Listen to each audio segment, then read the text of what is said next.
Dear 11th standard students, இன்னைக்கு நம்ம என்ன பார்க்க போறோம்னா exercise 8.4ல sum number 9 given பாருங்க a b c be the unit vectors, அதாவது a vector b vector c vector மூணு வெக்டார் எடுத்துக்கிறாங்க.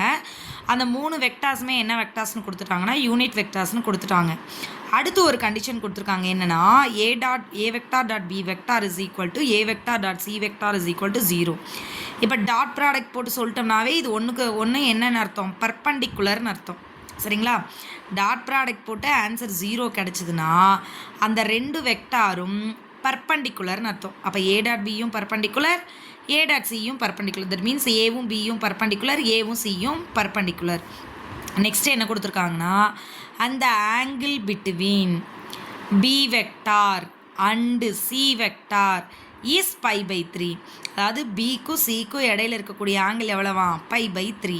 அப்படி இருந்ததுன்னா prove that a vector is equal to plus or minus 2/√3 B vector cross C vector. இதை நீங்கள் prove பண்ணுமா? இப்போ ஆல்ரெடி என்ன சொல்லிட்டாங்க, ஏபிசிபி த வெக்டார்ஸ்னு சொல்லிட்டாங்க. ஸோ அப்போ ஏபிசிபி த யூனிட் வெக்டார் எடுத்துக்கிட்டோமா? யூனிட் வெக்டார்னால் ஒன்றும் இல்லை, அதுக்கு நீங்கள் மாடுலஸ் வேல்யூ கண்டுபிடிச்சிங்கன்னா அதோட ஆன்சர் 1 தான் வரணும். என்ன வரணும்? எக்ஸாக்டாக உங்களுக்கு என்ன வரணும்னா 1 வரணும். அப்படி இருக்கிறதுக்கு பேர் தான் யூனிட் வெக்டார்ஸ். சரிங்களா?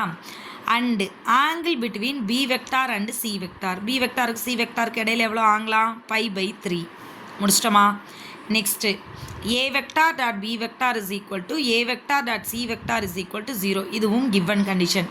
இப்படி இருந்தாவே என்னன்னு சொல்லிட்டோம், ஏ பிக்கு பர்பண்டிகுலர், ஏ சிக்கு பர்பண்டிகுலர். ரைட்டா? அப்போ ஏ வந்து பிக்கும் சிக்கும் சேர்ந்து பர்பண்டிகுலர். சரிங்களா?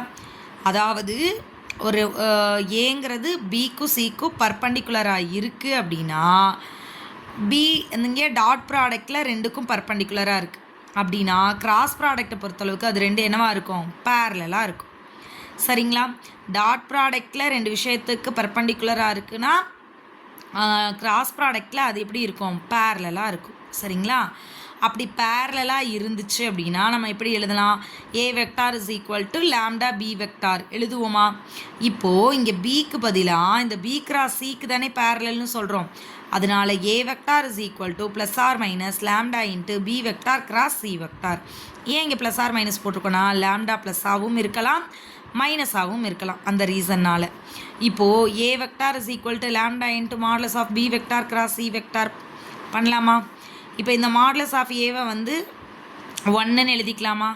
நெக்ஸ்ட்டு இப்போ இந்த கிராஸ் ப்ராடக்டை எக்ஸ்பேண்ட் பண்ணுங்கள். அப்போ உங்களுக்கு எப்படி கிடைக்கும், modulus of B into modulus of C sine தீட்டான்னு கிடைக்குமா? அடுத்து ஏ வெக்டாரோட வேல்யூ 1ஆ லாம்டாவா, பி வெக்டாரும் சி வெக்டாரும் தான் யூனிட் வெக்டாரா, ஸோ அதுக்கு 1 போட்டுக்கலாமா? சைன் தீட்டா எவ்வளோ கொடுத்துருக்காங்க, π/3 கொடுத்துருக்காங்களா? ஸோ அதை இங்கே அப்ளை பண்ணிங்கன்னா லாம்டா இன்ட்டு √3/2வா. இதிலேருந்து லாம்டா கண்டுபிடிக்கணுன்னா 2வை இங்கே கிராஸ் மல்டிபிள் பண்ணிடுங்க, இந்த √3 டினாமினேட்டருக்கு வந்துருமா? ஸோ அப்போ லாம்டா ஈக்குவல் டு 2/√3. இந்த வேல்யூ எடுத்துகிட்டு போய் இப்போ இங்கே பேரலல் நீங்கள் ஒரு கண்டிஷன் வச்சுருக்கோமா, இந்த ஈக்குவேஷனில் இந்த லாம்டாக்கு பதிலாக ரீப்ளேஸ் பண்ணுங்கள்.